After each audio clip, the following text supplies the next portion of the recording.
Larguer de l'aide humanitaire dans la bande de Gaza, il y a quelques heures encore, les États-Unis estimaient cela inefficace. Mais Washington a changé d'avis après la mort jeudi de plus de 110 civils dans une distribution d'aide à terre. Alors c'est vrai, les largages aériens peuvent s'avérer dangereux dans des zones surpeuplées, mais après 5 mois de guerre entre le Hamas et Israël, plus de 2 millions de Palestiniens sont menacés de famine. Il n'y a plus le choix. Hugo Barbieux. Larguer de l'aide humanitaire sur Gaza. Les opérations sont menées depuis plusieurs semaines depuis la Jordanie par plusieurs pays, notamment le Royaume-Uni et la France. Ce vendredi, les États-Unis ont décidé d'à leur tour y contribuer. C'est ce qu'annonce Joe Biden, qui recevait ce vendredi à la Maison-Blanche Giorgia Meloni, présidente du Conseil italien.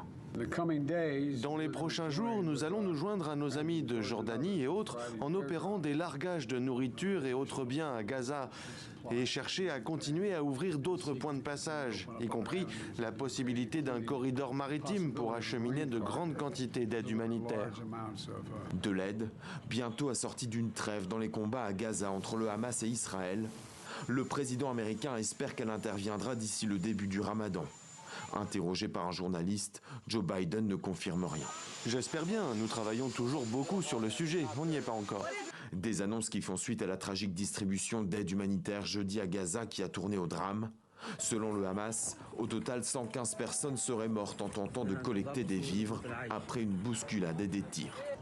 La communauté internationale indignée réclame une enquête indépendante sur les responsabilités de ce drame.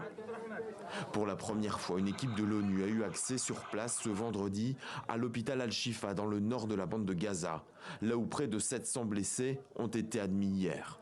Elle a constaté un grand nombre de blessures par balle.